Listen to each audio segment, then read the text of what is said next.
"Daddy, can she be my sister?" Billionaire dad sees a girl in a wheelchair and makes an unbelievable gesture. The car stopped in front of a green-painted iron gate. Junie pressed her face against the window glass, observing the large, simple building in front of her. "We're here," said Grayson, turning off the engine.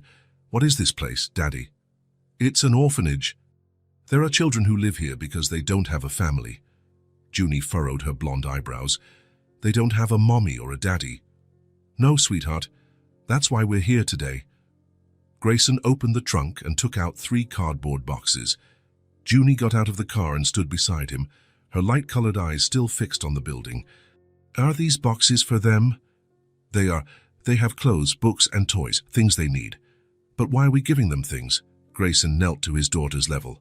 "Because when we can help, we help. That's how we make the world a better place." Junie picked up one of the smaller boxes. "Can I carry this one?" "Of course." They walked to the entrance. The gate creaked as it opened. There was a small garden out front, with flowers that looked like they were trying to grow. A few children were playing in the side yard. "Who are they?" a dark-haired girl whispered. "They must be people bringing us stuff," an older boy replied. The front door opened before they even knocked. A middle-aged woman appeared with a genuine smile. "Mr. Morrison, how nice to see you again." "Hello, Mrs. Davies. I brought a few more things." "And who is this little princess?" Junie hid behind her father's leg. "This is my daughter, Junie. Junie, this is Mrs. Davies. She takes care of the children here." "A pleasure to meet you, dear. Would you like to come in?" They entered the main hall. It smelled of cleaning supplies and homemade food.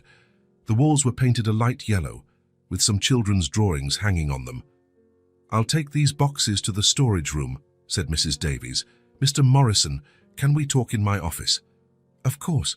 Junie, do you want to come with us, or would you rather stay here?" Junie looked around. There was a large room with old but comfortable sofas and a few books on a low table. "Can I stay here?" "You can... Don't leave this room, okay?" "Okay." Grayson and the director went up a staircase. Junie was left alone in the room. She sat on one of the sofas and picked up a storybook. It was then that she noticed a small figure in the farthest corner of the room. A girl was sitting in a wheelchair looking out the window. Her almost white blonde hair fell over her shoulders, and she looked very sad. The girl had a book on her lap, but she wasn't reading. She just stared outside, as if she were looking for something she could never find. Her shoulders were slumped, and she looked very small in the big chair. Junie watched for a few minutes. The girl didn't even move. Every now and then she would bring a hand to her eyes and quickly wipe something away. This made Junie feel strange inside. The girl seemed so lonely. She remembered what her dad always said about helping when you can.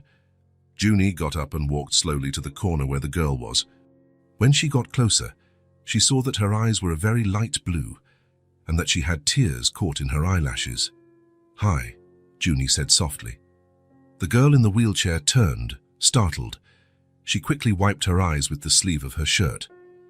"Hi," she replied, her voice almost a whisper. "Were you crying?" The girl shook her head quickly. "No. It's okay if you were." "I cry sometimes too." The girl looked at her in surprise. "You do?" "Of course, everybody cries. My dad says it's not a shameful thing to do." "Here they say it is." "Who says that?" "The other kids. They say I cry about everything." Junie pointed to a regular chair near the window. "Can I sit here?" The girl hesitated but nodded. "You can. I'm Junie. And you?" "Ruby." "Why were you sad, Ruby?" Ruby was silent for a while. "Today is my birthday." "Really? How old did you turn?" 5. "Same as me." Junie smiled. "But then why are you sad? Birthdays are fun." "Not here." "What do you mean?" "No one remembered. Mrs. Davies even forgot. And the other kids. They don't care." Junie felt her heart ache. "That's very sad." "It is." Ruby looked out the window again. "I wonder if my mom remembered my birthday." "You don't remember her?" "No. I've been here since I was a baby. Mrs. Davies said my mom couldn't take care of me." "Why?" Ruby touched her wheelchair. "Because of this." The chair. Yeah, she didn't know how to handle it. Junie found that strange. But you're just a normal person who uses a wheelchair. Ruby looked at her, surprised. Normal? Of course. You talk, you think, you feel. You're just like me, but with wheels. Other people don't think so. What other people? Everyone. The kids here, the adults who come to visit, they look at me like I'm different. Different how? Like I'm broken. Junie shook her head. That's silly. You're not broken. How do you know? Because you're talking to me. And your eyes aren't really sad, they're just sad for today. Ruby blinked several times. What do you mean? I just know these things. And I know you wanted someone to talk to. That's true. And you don't like being alone, but you are because you don't know how to make friends. Ruby's jaw dropped. How do you know that? Because it's the same with me. I'm alone at home too, just me and my dad. But you have a dad. I do, but he works a lot. And there are no kids on our street for me to play with. So you're lonely too? I am. That's why I know how bad it feels. Ruby nodded. It's very bad. But now we've met. Do you want to be my friend? You want to be my friend? I do. If you want to, too. I really want to. Junie looked around the room. What do you like to do? Drawing. Watching the birds outside. Reading when there are new books. I like to draw too. Are you good at it? I think so. Can you show me? Ruby nodded and moved to a low table where there were some colored pencils and paper. Junie followed her, watching how Ruby moved in the chair. Did you learn to use the chair by yourself? I did. Nobody taught me. Wow. That must have been hard. It was at first, but I'm used to it now. Ruby picked up a piece of paper and started drawing a bird. Junie sat beside her, watching. That's beautiful, said Junie. You draw so much better than me. Really? Really? Look how detailed the feathers are. Ruby smiled. It was the first smile since Junie had arrived. Thank you. Can I draw too? Of course. Ruby gave Junie paper and pencils. They sat drawing side by side. Junie drew a house with a garden. Ruby, were you born in the wheelchair? Not in the chair. I was born with legs that don't work. The chair came later. And does it hurt? It doesn't hurt. I just don't feel anything in my legs. But you feel other things. What do you mean? Like, if I give you a hug, do you feel it? I do. So it's just your legs that don't work. The rest of you is normal. Yeah. Ruby stopped drawing. You're very different from other people. Why? Because you don't feel sorry for me. And you don't look at the chair like it's scary. Why would I? The chair is even pretty. It's blue, right? It is. I like blue. It matches your eyes. Ruby blushed. Thank you. And do you like my hair color? I do. It's just like mine. It is. We look a lot alike. I always wanted to have a friend, said Ruby. Me too. At home, it's just me and my dad. It's been a long time since I've talked this much. How long? Months. The other kids don't talk to me much. Why? Because I can't play the same games they do. What kind of games? Running, jumping, playing hide and seek? But there are lots of other things to play. Like what? Drawing, like we're doing now. Telling stories, playing with dolls.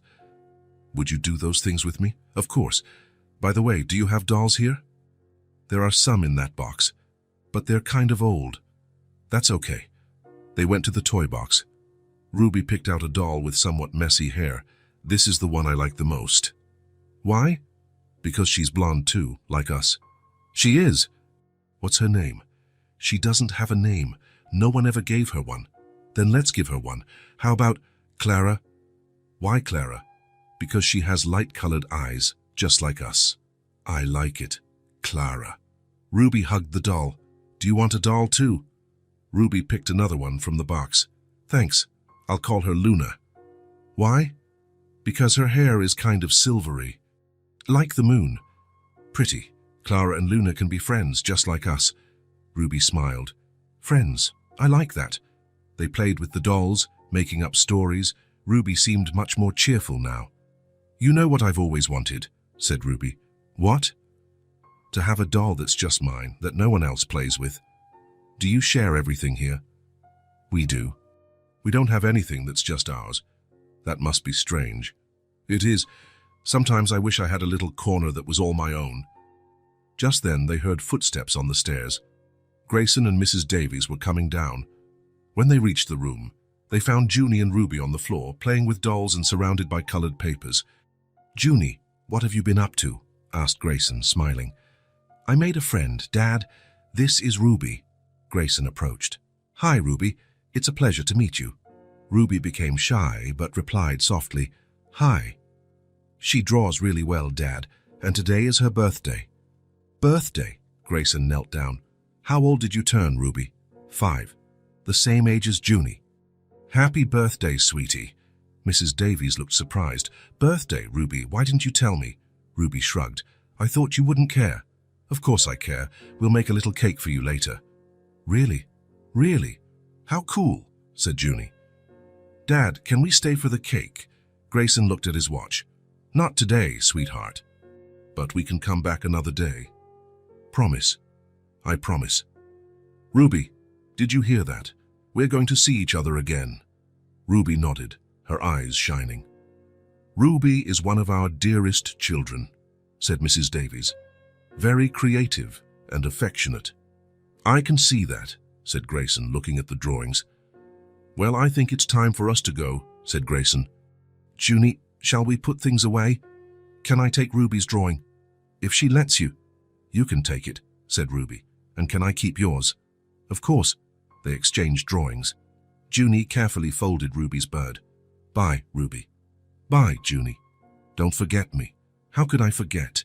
You're my first real friend. Junie smiled and gave Ruby a hug. Grayson and Junie walked to the door. Ruby followed them in her wheelchair. Bye, Ruby waved, holding the dolls. Junie waved back from the car until she couldn't see Ruby anymore. During the drive, Grayson talked about his conversation with the director, but Junie was quiet, looking out the window with the drawing on her lap. Are you okay, sweetheart? I'm fine. Just thinking. About what? About Ruby. She was so sad when I got there. Why? Because it was her birthday and nobody remembered, and because she's alone all the time. That is very sad. It is. Dad. What is it? Can we buy a doll for Ruby? A doll? Yeah. She really liked playing with dolls today. And she said she always wanted to have a doll of her very own. Of course we can, sweetheart. That's a great idea. Really? Really? We can buy a very pretty doll for her. Thank you, Dad. She'll be so happy. Dad? What is it? I really liked Ruby. Can I see her again? Grayson looked in the rearview mirror and saw his daughter's light-colored eyes, full of hope. Of course you can, sweetheart. Promise. I promise, Junie smiled. She'll like knowing that. Dad. Thanks for taking me there. Why? Because now I have a friend, and Ruby does too. Grayson felt his eyes well up. His daughter had just learned the most important lesson in life. You're welcome, my love. You're welcome. A week later, Junie was in the back seat of the car, carefully holding a small package. The doll was wrapped in a small cloth her grandmother had given her. Her fingers squeezed the gift lovingly, anxious to see her friend's reaction. Are you sure she'll like it? She asked for the third time during the trip. I'm sure, sweetheart, Grayson answered, smiling through the rearview mirror. You chose it with so much care. It's just that she's never gotten a real present, only things that everyone uses together. That's exactly why it will be even more special. Junie looked out the window and saw the green gate of the orphanage approaching. Her heart beat faster. Since the last visit, she had thought about Ruby every day. She wondered if she was okay, if she was still sad, if she remembered her. At the toy store, they had spent almost an hour choosing the perfect doll. Junie rejected several options until she found one that seemed just right for Ruby.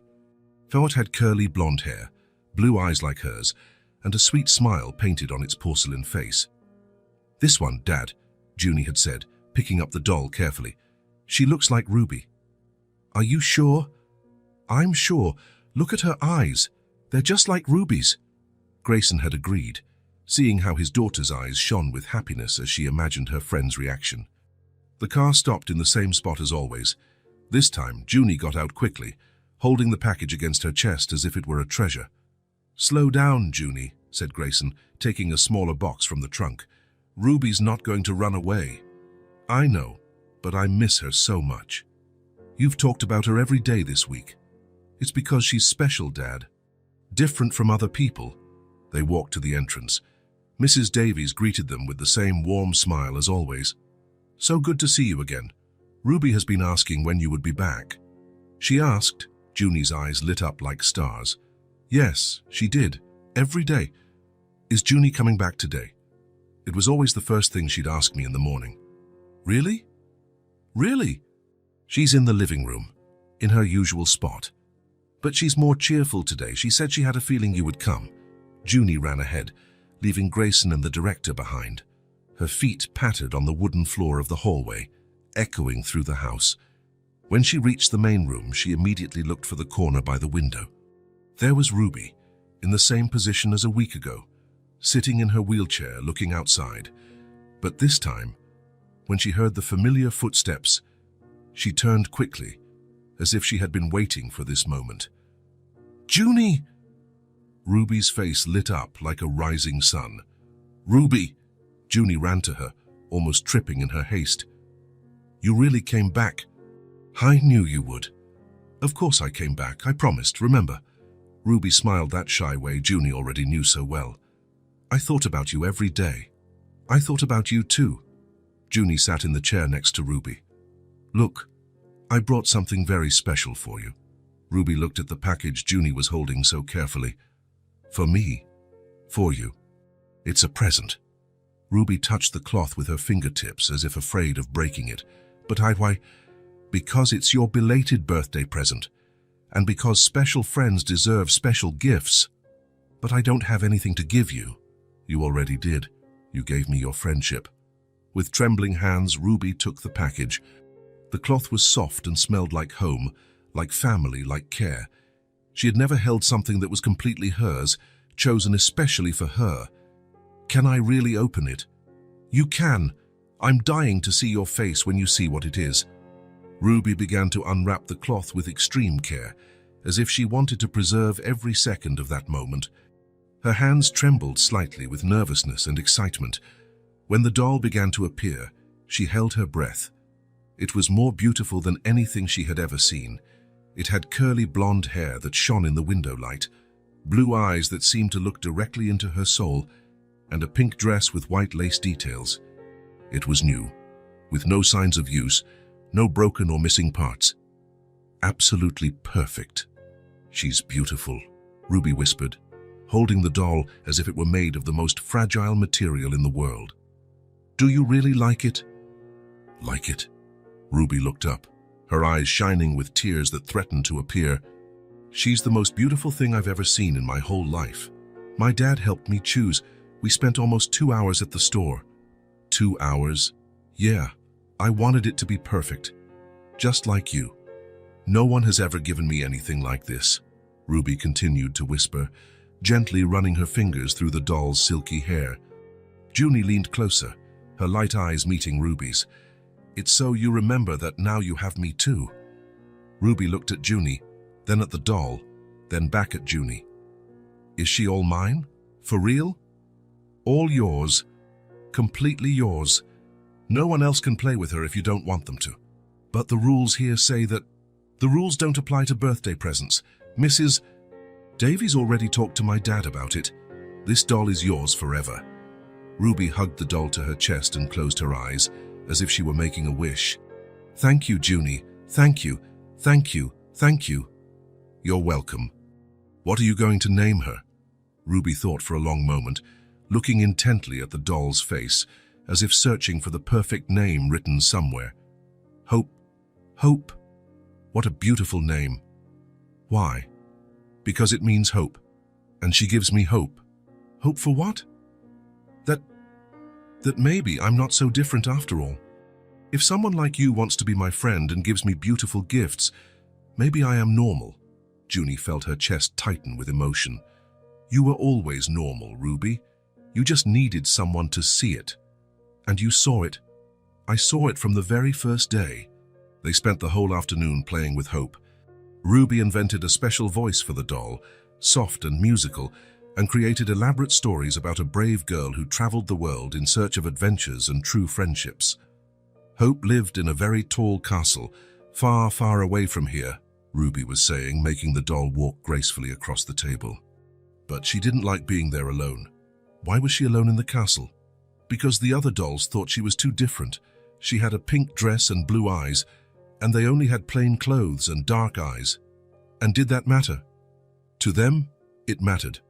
But Hope knew that on the inside, she was just like everyone else. And then what happened? Then she decided to leave the castle and look for real friends. Friends who didn't care about the color of her dress or her eyes, but who liked her heart. And did she find those friends? Ruby looked at Junie and smiled, a smile that lit up her whole face. She did.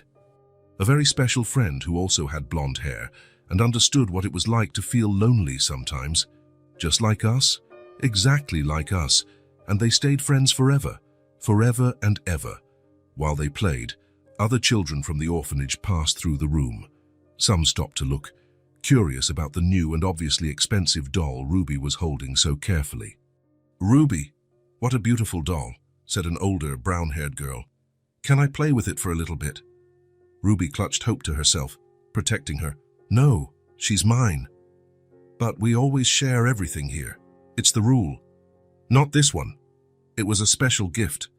The girl made a face and crossed her arms. "That's not fair. Why do only you get presents?" "Because it's her birthday," Junie said firmly. "And because she's my friend." The girl huffed and walked away. Ruby sighed in relief and hugged Hope tighter. "You don't like sharing your things?" Junie asked with curiosity. "I like sharing some things, but Hope is special. She's the first thing that's really, truly mine.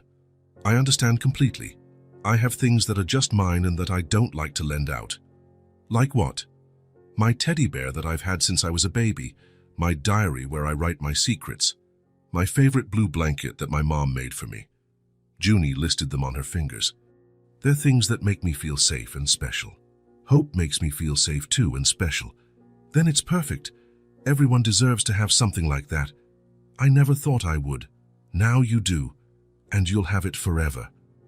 They continued playing until the sun began to set outside. Ruby didn't let go of Hope for a second, taking her everywhere in the room, introducing her to the other old dolls as if they were members of a royal family. At the end of the afternoon, when Grayson appeared to pick up Junie, he found the two girls sitting on the floor in a circle, with Hope in the center like a princess, surrounded by new drawings they had made especially for the doll. "How was your afternoon?" he asked, smiling at the scene. "Great," Junie replied enthusiastically. "Ruby loved the present, right, Ruby?" "I loved it more than anything in the world," Ruby replied, hugging Hope. "It's the most beautiful thing I've ever had." "I'm very happy, Ruby." Junie chose it with a lot of love. "Mr. Morrison," said Mrs. Davies, appearing in the room with a touched smile. "Thank you for such a special gift." Ruby hasn't let go of the doll for a second. "I don't think I've ever seen a child so happy. It was a great pleasure. Every child deserves to have something special that is just theirs." "Hope is going to live with me in my room," said Ruby. "I've never had anything to sleep with." "That's wonderful," said Grayson. "I'm sure you two will be very happy together." "Dad, can I come back next week?" Junie asked, already anticipating the answer. "Of course you can, if Ruby wants you to, of course." "I really want you to," Ruby said quickly, "and I can show you more of Hope's stories. I'm already thinking of several new adventures." "That will be amazing." When it was time to say goodbye, Ruby held Junie's free hand. The other still held Hope firmly. "Thank you for everything, Junie. For being my friend, for the gift, for making me feel special. Thank you for being the best friend I've ever had." "Hope is going to sleep with me tonight," said Ruby, her eyes shining. "And every night, I'll never sleep alone again." "That's good. I don't think you'll ever feel lonely again." "I won't. I have you and I have Hope, and we'll always be here for you."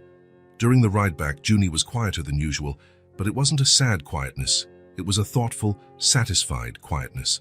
Grayson watched her through the rearview mirror, noticing how she seemed more mature, more complete somehow.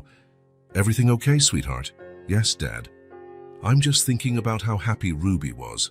She was radiant. You could tell she'd never had anything like that, right? Something that was just hers. It's very sad to think about. But now she has it, and she knows she has someone who cares about her. Thanks to you. And to you too, Dad. You're the one who taught me to help others. Grayson smiled, proud. You learned very well? Dad? Yes? Why do some kids not have families? Why doesn't anyone adopt Ruby? Grayson thought carefully before answering, choosing words his 5-year-old daughter could understand.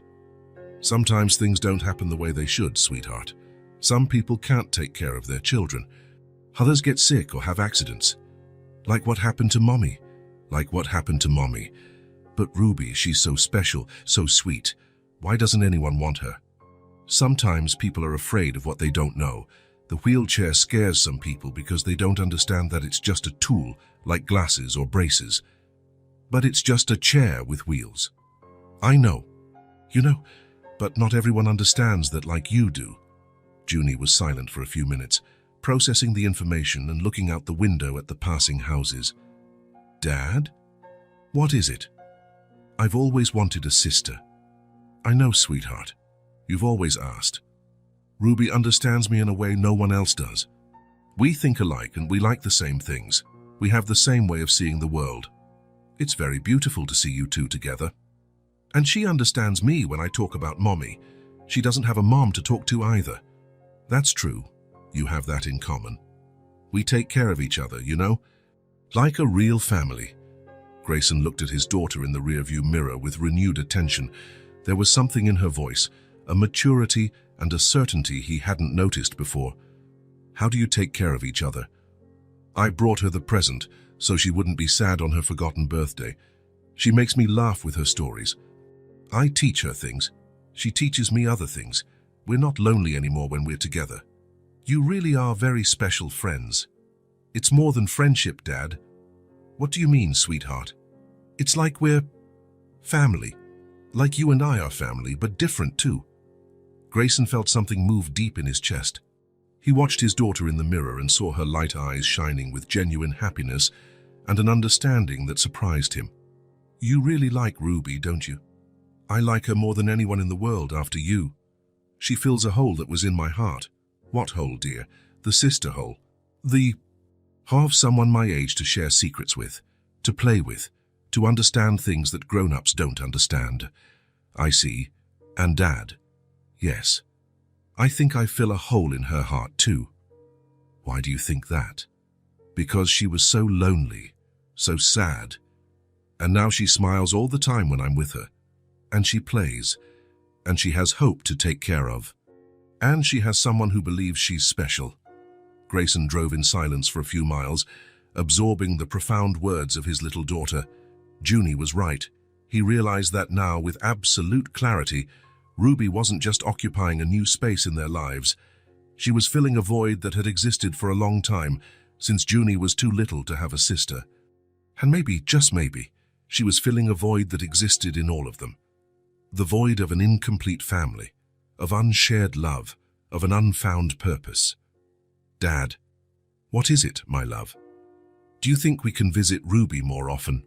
Like, twice a week? Of course we can. As many times as you want and Mrs. Davies allows. Thank you. Junie smiled. I hope we'll take good care of Ruby when we're not there. I'm sure she will. And Ruby will always take good care of Hope. Without a doubt. That's what families do, right, Dad? Always take care of each other. Grayson felt his eyes well up and had to blink several times to see the road clearly. That's right, my love. That's exactly what families do. When they got home, Junie went straight to her room. She said she was tired but happy to have made Ruby smile. That night, after Junie fell asleep holding her own teddy bear, Grayson stayed up late, sitting on the porch, looking at the stars and thinking. His daughter had found something very special in Ruby, more than a friend, more than a companion for the afternoons. She had found a piece of herself she didn't know was missing, and in the process, she had taught him something about love, about family, about purpose. Maybe it was time to consider that some families weren't born ready-made. Maybe some needed to be built, brick by brick, gift by gift, tear by tear, smile by smile. And maybe, just maybe, they were at the beginning of building something beautiful together. 2 weeks after delivering Hope, Junie was more anxious than usual on the way to the orphanage. There was something very important she wanted to talk to Ruby about. All week, a question had been hammering in her head. "Dad, do you think Ruby will like my idea?" she asked, fiddling nervously with her hands. "What idea, sweetheart?" "The idea I'm going to tell her today." "I can't know if you don't tell me what it is." Junie hesitated. "It's a surprise. But it's something very important. More important than the other gifts? More important than anything I've ever said in my life." Grayson smiled in the rearview mirror. "I'm sure that, whatever it is, Ruby will be happy. You two always understand each other." When they arrived at the orphanage, Junie ran into the living room as she always did. Ruby was there, in her corner by the window, playing with Hope. The doll was wearing a little dress that Ruby had made from scraps of fabric. "Junie," Ruby held Hope closer to her chest. "Hope missed you. And I missed both of you." Junie sat down next to her friend. "How was your week?" "Very good.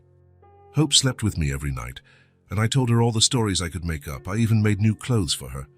That's so cool. She's getting more beautiful every day. And some of the kids here have started talking to me more because of Hope.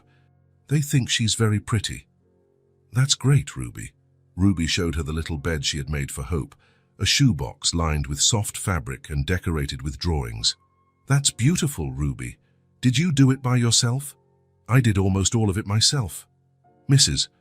Davies helped me cut the fabric, but I arranged everything." "You're very creative. Hope deserves the best, right?" "Just like you." They played with Hope for a little while, inventing new adventures, but Junie was pensive, as if she wanted to say something but didn't know how to begin. "Ruby," Junie said finally, taking her friend's hand in hers, "can I ask you something very important?"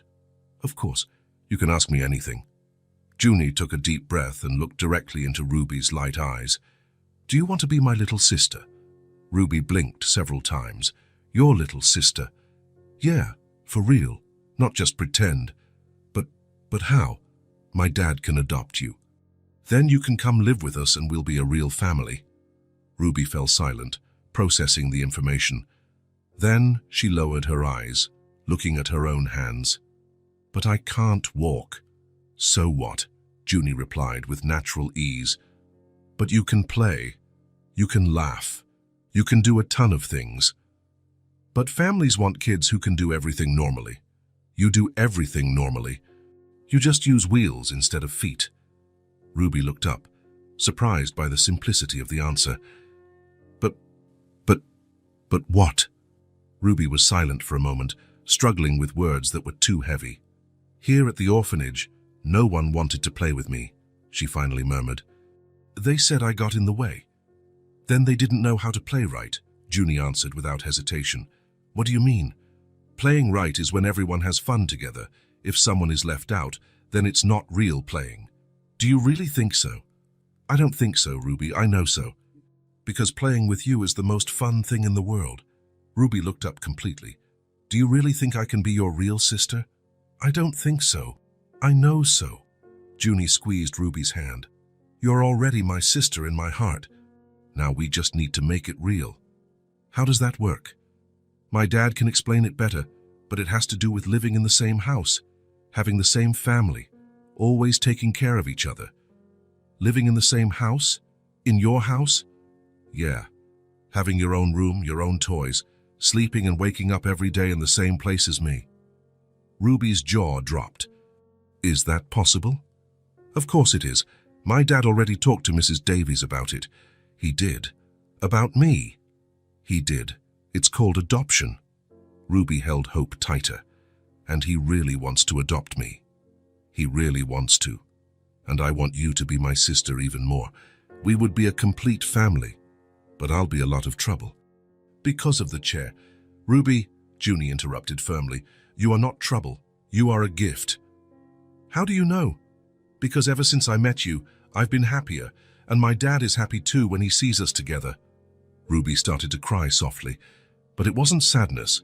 It was relief and happiness mixed together. I've always dreamed of this, she whispered, but I never thought it would actually happen. Well, it will if you want it to.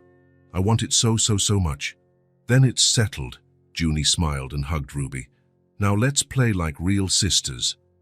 They spent the rest of the afternoon drawing together, but there was something different in the air. They were no longer just two friends. They were two sisters discovering what it would be like to live together. Junie, can I tell you a secret? Ruby said as she drew a house with two little girls in front. Of course, sisters can tell each other secrets. I always pretended you were my sister when you weren't here. I would talk to Hope about you, about what it would be like if we lived in the same house. Really, what a coincidence. Why? Because I did that at home too. I would save a place for you at the dinner table and tell my dad it was my sister Ruby's spot. For real. For real. And I'd tell stories to my teddy bear about my sister Ruby, who I was going to get soon. Ruby laughed out loud, and it was a sound unlike anything Junie had ever heard. It was a free laugh, without weight, without hidden sadness. And now it's going to be for real. It's going to be for real forever. When Grayson appeared in the room later, he found the two girls on the floor, surrounded by colorful drawings, laughing at some story Ruby was telling. How was the afternoon? He asked. Great, Dad. I talked to Ruby about, about that.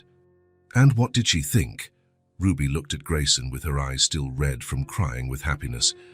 Mr. Morrison, is it true that you want to adopt me? Grayson knelt to her level. It's true, Ruby.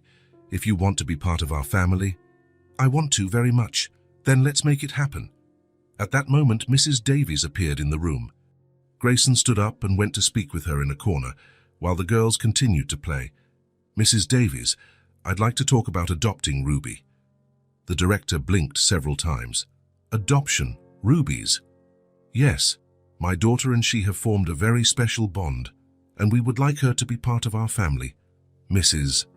Davies looked at Ruby, who was teaching Junie how to braid Hope's hair, and her eyes filled with tears.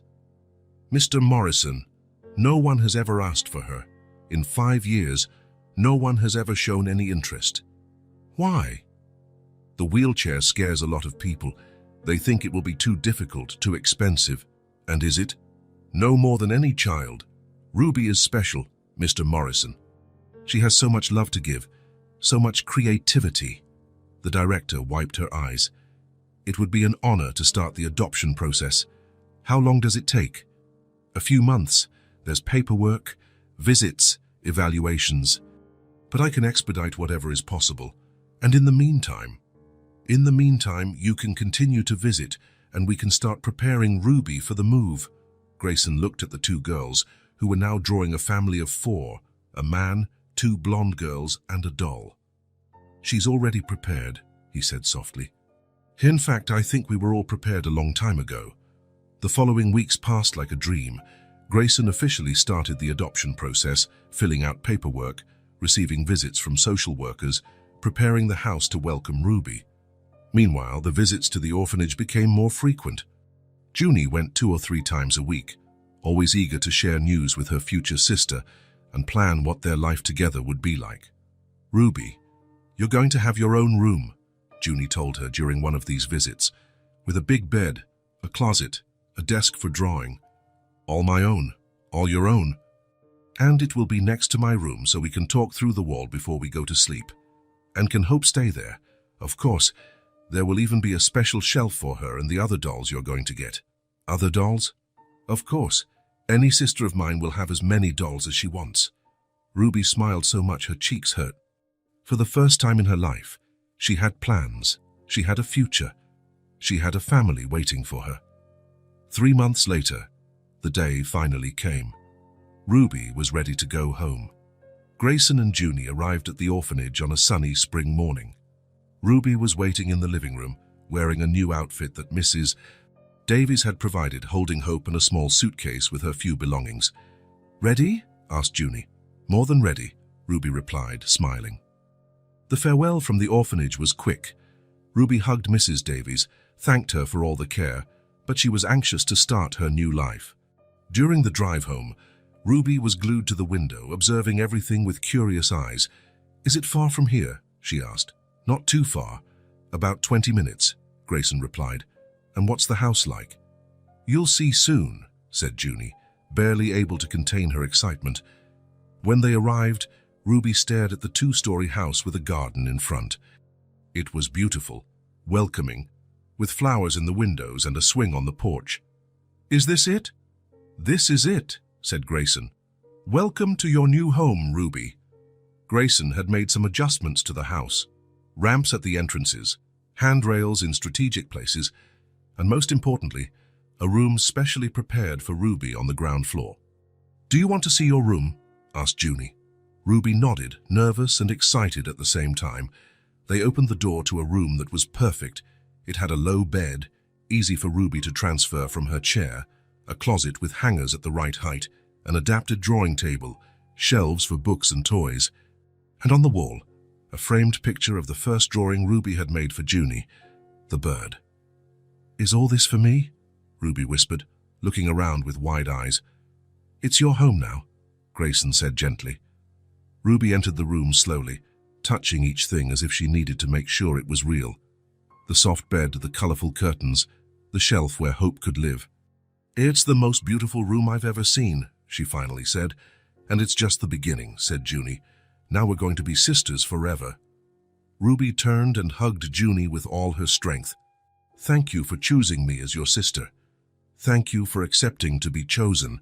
Grayson watched the 2 blonde girls hugging in the middle of the room and knew he had made the best decision of his life. His family was finally complete. Outside the window, birds sang in the garden trees. It was as if the whole world was celebrating the fact that Ruby had finally found her place in the world. Her home, her family, her sister, forever. A month after Ruby's arrival, the Morrison house had been completely transformed. What was once a quiet home, where only the steps of Grayson and Junie echoed through the halls, was now full of life, laughter, and lively conversations that lasted from breakfast until bedtime. "Junie, can you comb Hope's hair while I fix Clara's?" Ruby asked on a sunny Saturday morning. They were in Ruby's room on the floor, surrounded by dolls, small brushes, colorful ribbons, and all sorts of accessories Grayson had bought for them. The table was turned upside down, serving as an improvised beauty salon. "Of course, but I think Hope is being a bit rebellious today," said Junie, picking up Ruby's favorite doll. "Look how messy her hair is. It's because she had a busy night. She dreamed she was flying with the birds in the garden." "How do you know?" "She told me when she woke up," Ruby replied with all seriousness, making Junie laugh. "Do your dolls talk to you?" "Yes, they do, don't yours?" "They do too.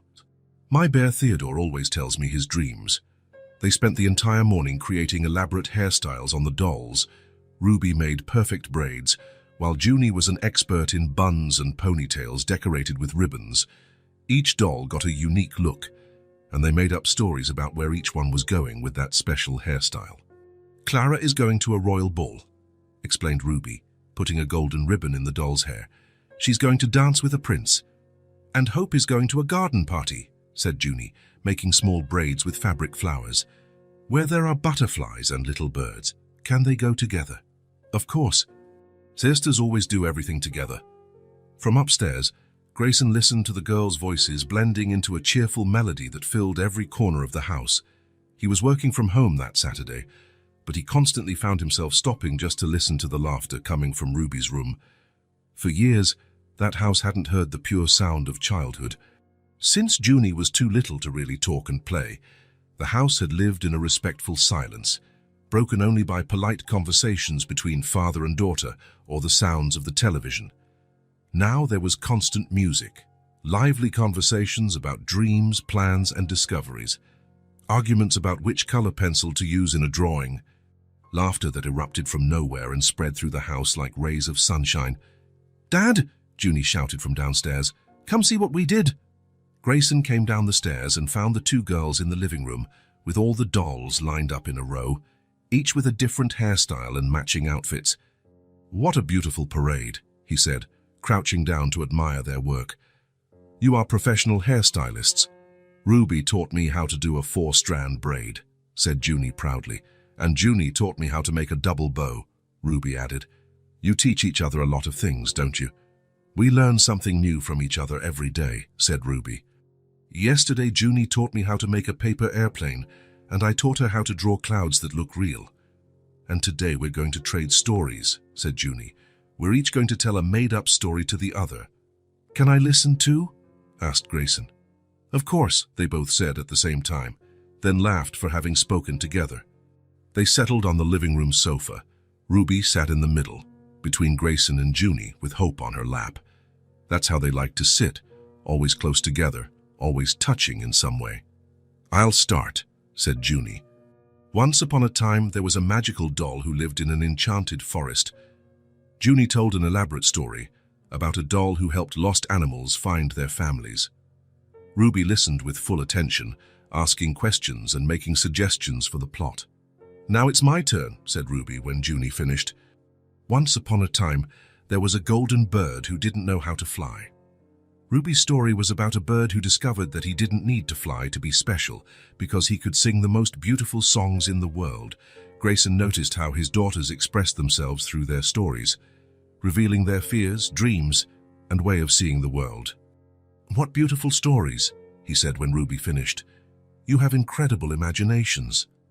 We make up stories every day, said Junie, especially at bedtime.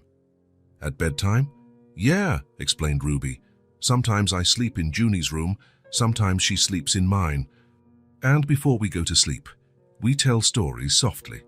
You sleep in each other's rooms.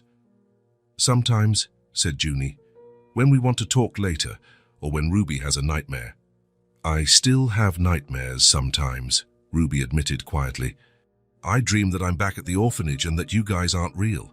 But then Junie wakes me up and reminds me that I'm home, Ruby continued, smiling at her sister. And when I have nightmares about scary things, Ruby tells me stories until I calm down, said Junie. Grayson felt his chest warm. His daughters had created their own system of mutual care, a support network that worked naturally, without any adult needing to teach them. You take good care of each other, he observed. That's what sisters do, said Ruby simply. How do you know that? Grayson asked, curious. I don't know, I just feel that it's right. When Junie is sad, I get sad too. When she's happy, I get even happier. And when Ruby is worried, I get worried too, said Junie. It's like we're connected on the inside. After lunch, the girls went out to play in the garden. Grayson had installed a low picnic table, perfect for Ruby to reach from her wheelchair, and scattered cushions on the grass for Junie to sit on. Let's play family, suggested Junie. What do you mean? You be the mum, I'll be the oldest daughter, and the dolls are the babies. But I don't know how to be a mum, said Ruby, hesitant. Nobody knows at first. We'll learn together. They played family for hours. Ruby discovered that she liked to take care of the baby dolls, inventing voices for them and creating care routines. Junie had fun being the responsible daughter who helped her mother with everything. Ruby, you would be a very good real mum, said Junie in the middle of the game. Why? Because you're caring and patient, and you tell the best stories. You would be a very good older sister too. I already am. I am your older sister. That's right, Ruby laughed. Sometimes I forget because we look so much alike. How many minutes older do you think I am? About 5 minutes? Perfect. So I'm responsible for taking care of you for 5 minutes, and you take care of me for the other 5. At the end of the afternoon, Ruby decided she wanted to explore more of the garden. She had limited herself to the area near the table, but now she wanted to see the flowers that grew at the back of the yard. I'm going to see the roses Dad planted, she said, starting to push her chair across the grass. Want me to push? Offered Junie. No, thank you. I can do it. Ruby was determined to be as independent as possible.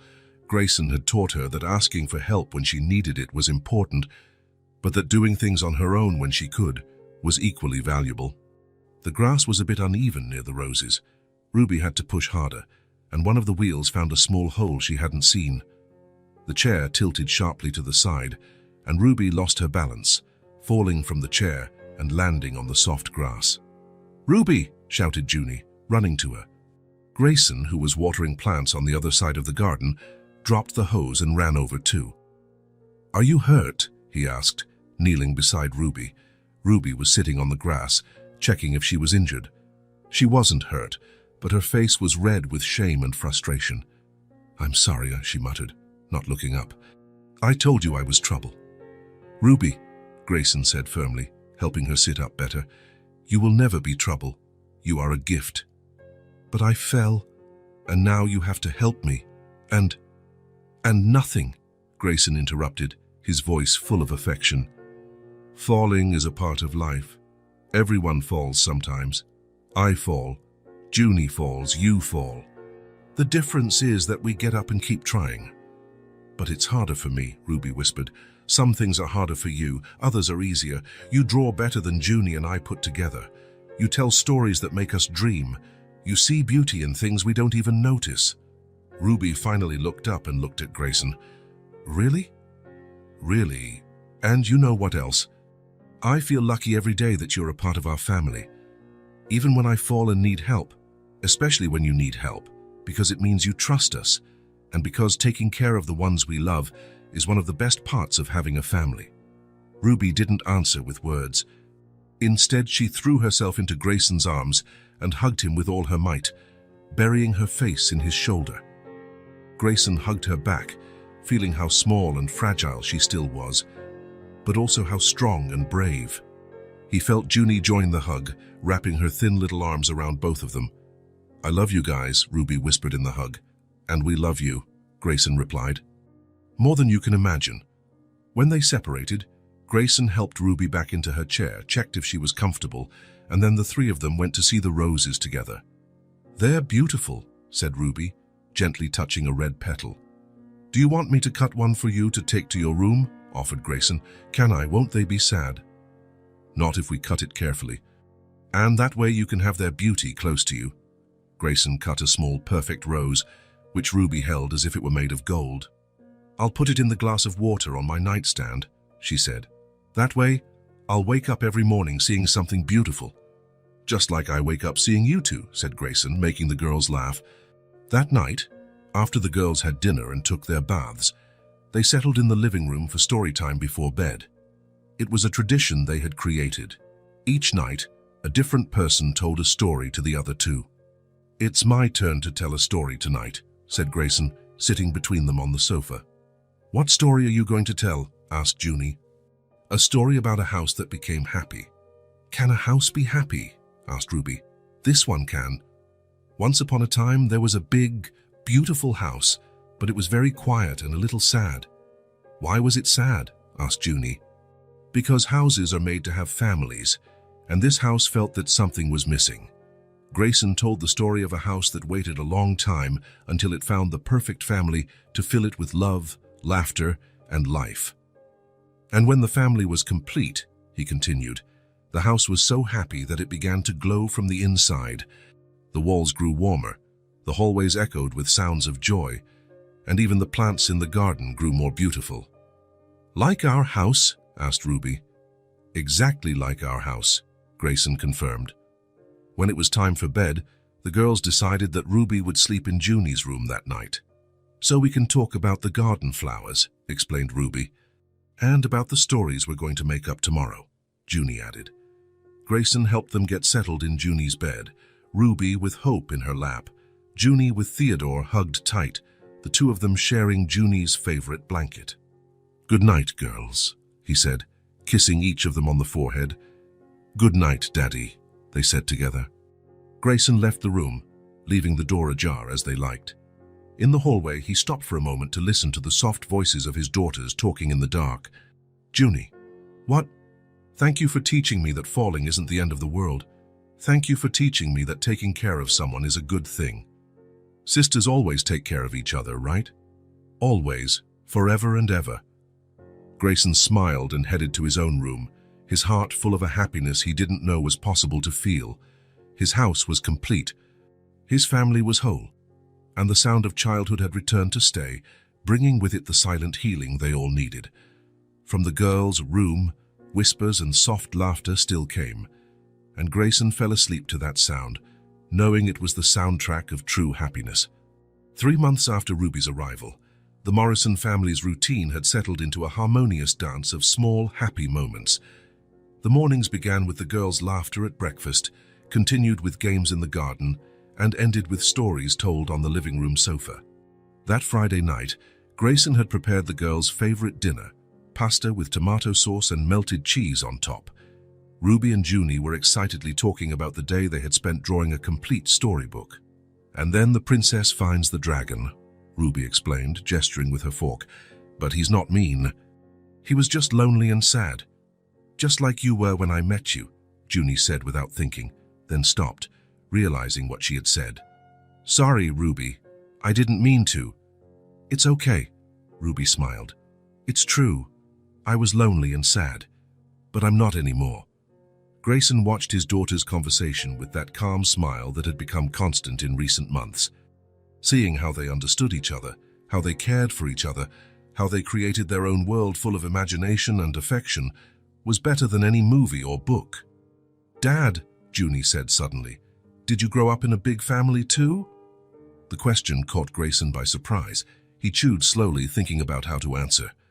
There were things from his past that were still difficult to talk about, even after so many years. "Why do you want to know, sweetheart?"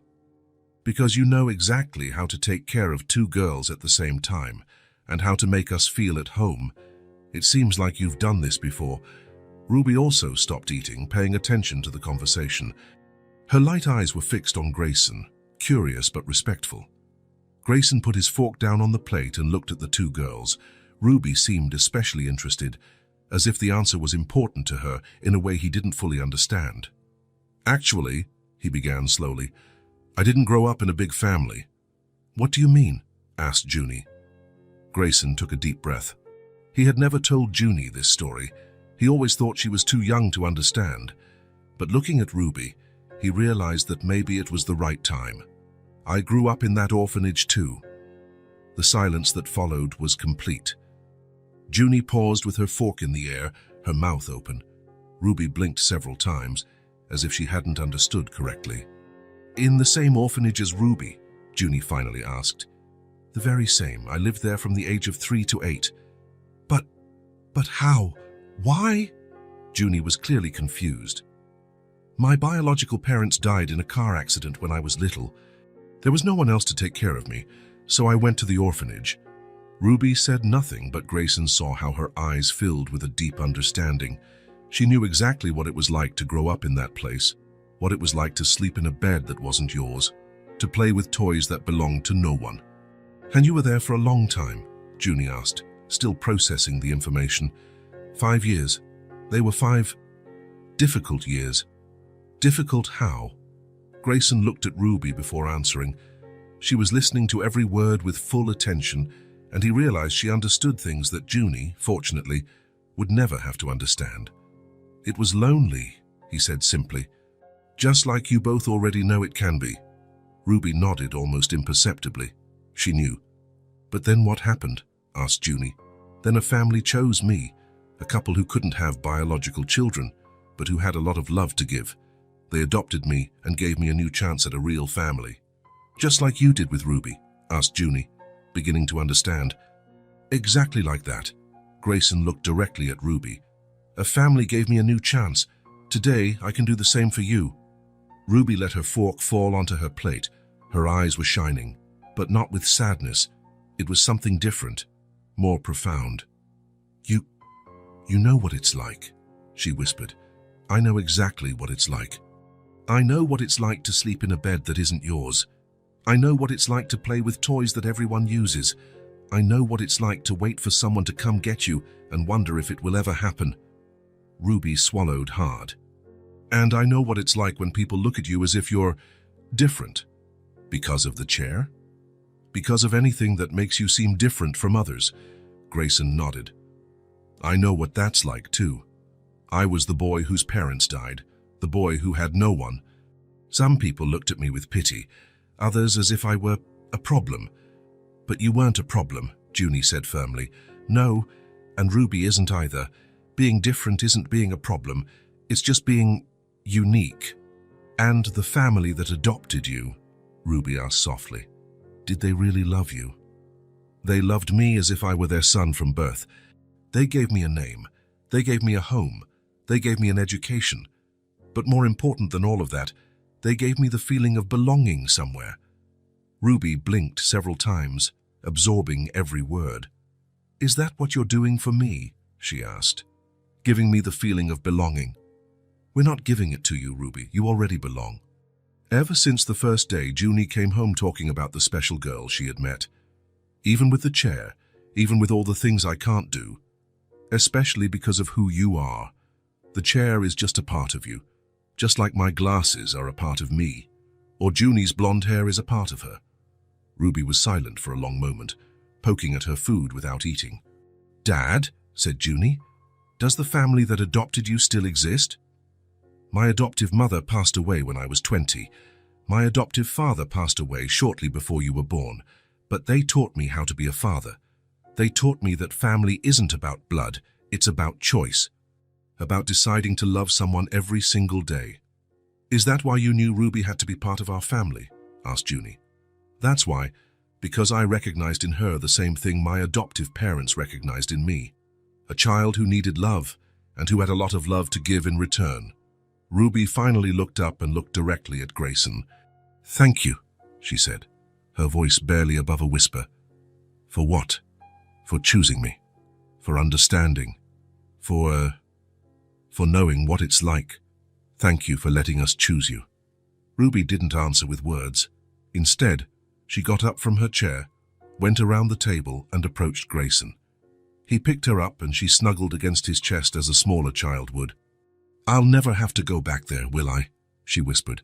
Never. This is your home forever. And you are my family forever. Forever and ever. Junie also got up and joined the hug, wrapping her thin arms around her father and sister. We're a lucky family, she said, because everyone chose each other. What do you mean? Asked Ruby. Dad was chosen by his family. I was chosen by Dad when I was born. You were chosen by us, and we chose you all back. Ruby smiled, and Grayson felt how she completely relaxed in his arms. For the first time since she had arrived at the house, she seemed truly at peace. Can I tell you a secret? Ruby whispered in Grayson's ear. So of course. Ever since I got here, I've been afraid of waking up and finding out it was all a dream. And now I know it's real, because you understand, you really understand what it's like. Grayson hugged her tighter, feeling how this small, brave child had finally found her place in the world. Not just any place, but the right place. The place where she was loved not in spite of her differences, but including all of them. Ruby, he said softly. Yes. Welcome to the family. Forever. Ruby didn't answer, but Grayson felt her tears wet his shirt. They were tears of relief, of gratitude, of a happiness so deep it couldn't be contained in words. That night, sitting at the dinner table with his two daughters, Grayson knew the circle was complete. He had received love when he needed it, and now he was passing that love on. This was how the world got better. One family at a time, one child at a time, one act of love at a time. And Ruby, finally, felt part of something that was bigger than her, but that had been made especially for her. A week after the conversation at dinner, Junie appeared in Ruby's room with a stack of notebooks, pencils, and erasers in her hands. It was a rainy Sunday morning, perfect for indoor activities. What's all this? Ruby asked, looking curiously at the school supplies. Supplies for you to learn how to write properly, Junie announced, dumping everything on Ruby's adapted table. My dad bought them for you yesterday. For me? For you? New notebooks, new pencils, everything new and just for you. Ruby picked up one of the notebooks and ran her fingers over the smooth, colorful cover. They were beautiful notebooks, with covers that showed flowers, butterflies, and rainbows. Completely different from the old, used notebooks that sometimes appeared at the orphanage. But I already know how to write a little. I know you do, but I want to teach you to write like they teach in school, with nice handwriting. No mistakes. The right way. Why? Junie sat in the chair next to Ruby's table. Because you're very important to me, and important people deserve to know all the cool things. Ruby smiled and opened the first notebook. The pages were white and clean, full of possibilities. Where do we start? With your name, I'm going to teach you how to write Ruby in the most beautiful way possible. Junie took a pencil and slowly wrote Ruby in large, neat capital letters on the first line of the notebook. See? Now you try underneath. Ruby held the pencil carefully and tried to copy the letters. Her hands trembled a little with nervousness, and the letters came out a bit crooked. "It's ugly," she murmured, frowning. "It's not ugly, it's a start. No one writes beautifully on the first day. It took me weeks to be able to write my name right." "Really? Really?" "Look." Junie took another notebook and showed Ruby some pages of exercises she had done when she was learning. The first few lines were full of uneven letters and crooked words. "Wow, you wrote worse than me," Ruby said, laughing. "Much worse. But look here at the end." Junie turned to the last pages, where her handwriting was much neater and more organized. "See? With practice, it gets pretty, and you'll get it too." They spent the entire morning practicing letters. First Ruby's name, then Junie's name, then simple words like house, doll, and family. "Now I'm going to teach you a very important word," said Junie, taking a new notebook. "What word?" "Daddy." Junie wrote the word with special care, even adding little details to the letters. "Why is this word important?" "Because now you have a real daddy, and every daughter has to know how to write daddy." Ruby looked at the word for a long moment, as if she were seeing something magical. "Can I try?" "Of course." Ruby copied the word slowly, concentrating on each letter. When she finished, they both looked at the result. "It looks beautiful," said Junie. "It really does." Ruby smiled. "Now I know how to write daddy. And I'll teach you how to write sister too." They continued to practice. Ruby was a dedicated student, trying each word several times until she could make the letters the way she wanted. Junie was a patient teacher, explaining how to hold the pencil, how to make the curves of the letters, how to leave the right amount of space between words. "Junie," Ruby said after a while, "can I tell you something?" "Of course." "You can tell me anything." "I've always wanted to go to school." Ruby's voice became quiet, as if she were revealing a very important secret. "Why?" "Because at school, kids learn new things every day, and I wanted to learn too. I wanted to know how to read difficult books, do big math problems, write real stories." "You didn't go to school at the place where you used to live?" Ruby shook her head. "Mrs. Davies always said it was complicated, because of the chair, the stairs, a lot of things. But that's not fair." "I know, but that's how it was." Ruby looked at the notebook. "That's why I never learned to write nicely. I only learned the basics." "And were you sad that you couldn't go?" "I was very sad. Especially when I heard other kids talking about school, about the teachers, about their friends from class." Junie was silent for a moment, imagining what it would be like not to be able to go to school, not to be able to learn new things with other friends. "But now you can go," she said finally. "I can." "Of course you can. You live here now." "And here, kids go to school. Even with the chair. My school has a ramp and an elevator, and the teachers are really nice." Ruby stopped writing and looked at Junie with shining eyes. "Do you think they would let me study there?" "I'm sure they would. Especially now that you're learning to write so nicely. And we would go to the same school. The same school at the same time, maybe even in the same class." Ruby dropped her pencil and hugged Junie tightly. "It would be the dream of my life," she whispered. "Then let's make it happen." At that moment, they heard footsteps in the hallway.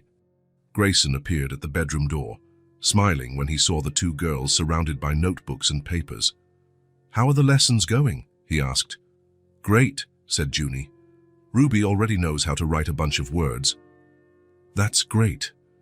Can I see?" Ruby shyly showed the notebook to Grayson. He looked at each word carefully, giving genuine praise. "What nice handwriting, Ruby. You're learning very quickly. Junie is a good teacher." "She is indeed." Grayson sat on the edge of the bed. "And what are you learning all this for?" "So Ruby can go to school," Junie said quickly. Grayson looked at Ruby, who had her eyes fixed on the notebook, as if she were afraid to hear the answer.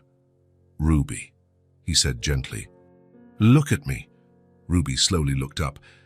"I've always wanted to go to school," she said quietly, as if apologizing for wanting something. Grayson smiled. "You're going to go to the same school as Junie." Ruby blinked several times, as if she hadn't quite understood. "I am." "You are. I already spoke with the principal last week. They're getting everything ready for you to start next semester." "For real?" Ruby's voice came out as an astonished whisper. "For real?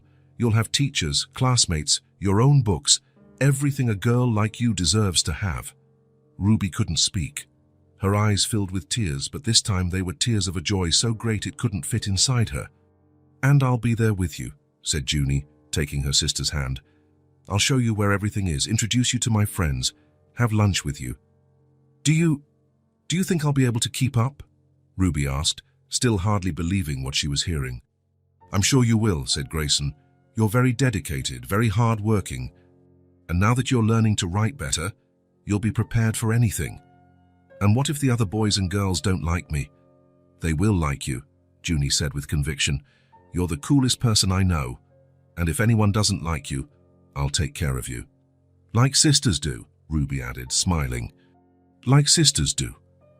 Ruby looked at the notebook full of words she had learned that morning, her own name, written by her own hands, the word Daddy, which was now a part of her life, the word family, which finally had a real meaning. For the first time in her life, Ruby could see the future, not as something distant and impossible, but as something real that was waiting for her. She could imagine herself in a classroom, raising her hand to answer questions, making friends, learning new things every day. "Can I keep practicing?" she asked. "You can practice as much as you want," said Grayson. "In fact, the more you practice, the more prepared you'll be. Then I'll practice every day, and I'll help you whenever you want," said Junie. Ruby picked up the pencil again and looked at the blank page in front of her. There were so many words to learn, so many stories to write, so much future to live. She began to write a new word, a word that Junie hadn't taught her yet, but that she knew was important. Tomorrow. Because now, for the first time, Ruby believed that tomorrow really existed, and that it would be good. "Thank you," she whispered, without looking up from the notebook. "For what?" Junie and Grayson asked at the same time. "For giving me a future." And she kept writing, one letter at a time, building her tomorrow word by word. 6 months after Ruby had arrived at the Morrison home, Grayson received a call that would change everything permanently. It was the social worker assigned to the case. All the documents were ready. It was time to make official what their hearts already knew. "Do the girls need to come along?" Grayson asked on the phone. "Ruby needs to be present to sign some age-appropriate documents," the social worker explained, "but it will be something simple, in a small room, nothing formal. And after that? After that, you can go home, as a complete and official family." Grayson felt a deep emotion rise in his chest. The moment had finally arrived. That Thursday morning, the three of them had a quieter breakfast than usual. It wasn't sadness, but anticipation. "Is today the day?" Ruby asked softly. "Today is the day," Grayson confirmed. "And after this, I'll officially be your daughter." "You are already my daughter, Ruby. Today we're just making the papers agree with what our hearts already know." Ruby smiled and held Junie's hand. "And will we be sisters on paper too?" "We'll be sisters in everything," said Junie, "forever." The drive was different this time. Ruby didn't look out the window with curiosity. Instead, she held hope against her chest and looked pensive. "Are you nervous?" asked Junie. "A little.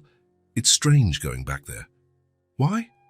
"Because the last time I left, I was one person. Today, I go back as a completely different person." "What do you mean?" "Last time, I was just the Ruby nobody wanted. Today, I'm the Ruby who has a family, who has a sister who is going to school. You were always special, Ruby," Grayson said from the rearview mirror. "The difference is that now you know it." When they arrived at the orphanage, everything seemed smaller than Ruby remembered. The green gate, the garden, the building that had once been her entire world. Now it just seemed like a place she had passed through. Mrs. Davies greeted them with an emotional smile. "How good to see you, Ruby. You look so beautiful and happy." Ruby really was different. Her blonde hair shone, her light eyes had a light that didn't exist before. She moved with confidence, like someone who knew where she belonged. "Thank you, Mrs. Davies. How are the other children?" "They're fine. Some asked about you in the first few weeks. And what did you tell them?" "I said you found your family and were very happy." Ruby nodded, satisfied. "Shall we take care of the paperwork?" said the social worker. They were taken to a small room Ruby had never seen before. It was cozy, with a wooden table, a few chairs, and a window that looked out onto the yard where she used to play alone. "Ruby," the social worker said gently, "do you understand what is happening today?" "I do. Mr. Morrison is going to sign papers to be my official dad, and I'm going to sign to be his official daughter." "Exactly. And are you sure this is what you want?" Ruby looked at Grayson, then at Junie, then back at the social worker. "I am absolutely sure. They are my family." The papers were presented one by one. Grayson signed his name on several lines, each signature making official something that had been real for months.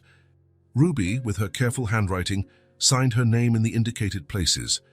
"There," said the lawyer with a smile. "Ruby Morrison, welcome officially to the family." "Ruby Morrison," Ruby repeated softly, testing how it sounded.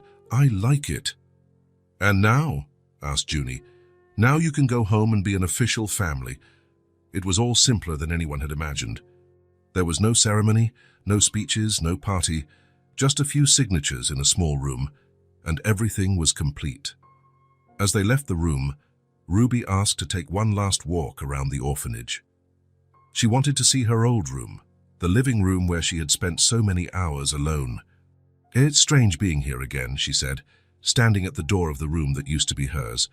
"How do you feel?" asked Grayson. "Grateful, very grateful. Grateful. This place took care of me when I had no one. It wasn't perfect, but it kept me safe until you found me."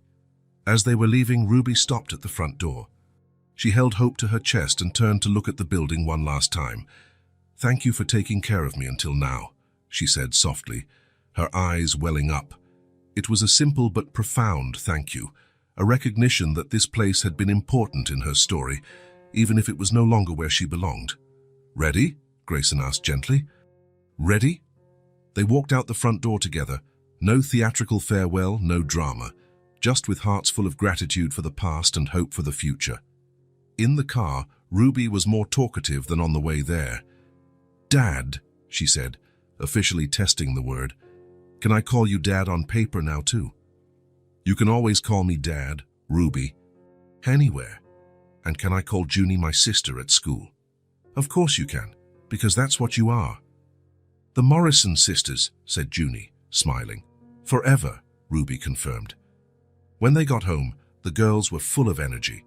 All the nervousness of the day transformed into a desire to play and celebrate. "Let's draw on the patio in the garden," Junie suggested. "With colored chalk?" asked Ruby. "With all the chalk we have." They took the box of chalk and spread out on the concrete patio in the garden. Ruby positioned herself in her chair on a smooth part, while Junie sat beside her. "What should we draw?" asked Ruby. "The school of our dreams." "What do you mean?" "The perfect school where we both will study. The way we imagine it." Ruby took a piece of blue chalk and started to draw a large, beautiful building. Junie took green chalk and drew trees around it. Soon they were completely absorbed, adding details and colors. "This is the classroom door," Ruby explained excitedly when Grayson joined them, sitting on the ground. "And this is where the teacher stands," Junie added, pointing to an area decorated with colorful flowers. "And this square is the library," said Ruby, "with thousands of books." "And this part is the playground where we'll play during recess," said Junie. "You've thought of everything," said Grayson, admiring the elaborate drawing. "It's because we dream about this every day," Ruby explained. "And now the dream is going to become a reality," said Junie. When they finished, it was already lunchtime. But the day was so beautiful that Grayson suggested something different. How about we have a picnic in the garden to celebrate? A real picnic? Asked Ruby, excited. A real one, with a blanket on the ground, yummy food and everything. They prepared sandwiches, cut up fruit, filled bottles with juice, and got some homemade cookies. Grayson spread a large checkered blanket on the lawn, under the shade of Ruby's favorite tree. "This is the most beautiful picnic I've ever seen," said Ruby, transferring herself from her chair to the blanket. "It's the first official Morrison family picnic," said Junie solemnly. "Then it has to be special," Grayson agreed. They ate, laughed, told stories, and made plans for the future. Ruby talked about how excited she was to start school. Junie explained everything they would do together at school. Grayson listened to them talk and felt complete happiness. After eating, the girls played on the blanket, rolling on the grass, tickling each other, laughing at silly things that only sisters find funny. Grayson watched them, trying to record that moment in his memory forever. His two daughters, so physically similar but so different in personality, complementing each other perfectly. Ruby, with her natural kindness and infinite creativity. Junie, with her contagious energy and generous heart. They were playing making grass angels, lying down with their arms outstretched, laughing because the grass tickled. "Dad, come make grass angels with us," shouted Junie. "Come on," insisted Ruby. Grayson joined them, lying on the grass between the two girls. The three of them lay there looking at the blue sky, listening to the birds sing. "Dad," Ruby said softly. "Yes. Thank you for adopting me. Thank you for letting us adopt you. And thank you, Junie, for wanting a sister. Thank you for being the perfect sister for me." Grayson closed his eyes and took a deep breath. There, lying on the grass in his garden, with his two daughters by his side, he understood something profound about legacy and inheritance. It wasn't the material possessions that mattered. It wasn't the house, the money, or any physical thing he could leave them. The true inheritance he was building was this, the unconditional love he had taught Junie to have for Ruby, the trust he had helped Ruby develop, the family they had built together moment by moment, choice by choice. This was the true inheritance he would leave, not what he had given them, but what they had built together. "Dad, are you crying?" asked Junie, noticing the tears in his eyes. "They're happy tears," he explained. "How can tears be happy?" asked Ruby. "Sometimes happiness is so big it doesn't just fit in your heart, so it comes out through your eyes too." The girls laughed and snuggled closer to him. "We're full of happiness too," said Ruby. "So much it can't even fit," Junie agreed. They stayed there until the sun began to set, just enjoying being together, officially and forever a family. When they finally went inside, Ruby stopped at the door and looked back at the garden where they had spent that perfect afternoon. "Junie," she said, "what is it? Remember when you asked me if I wanted to play?" "I remember. That was the most important question anyone has ever asked me in my life." "Why?" "Because it changed everything. Forever. And it was true. Sometimes, love really does start with a simple question, and it changes everything forever." If this story touched your heart, subscribe to the channel and turn on notifications so you don't miss the next ones. Leave a like because it helps this story get recommended to more people. See you in the next story.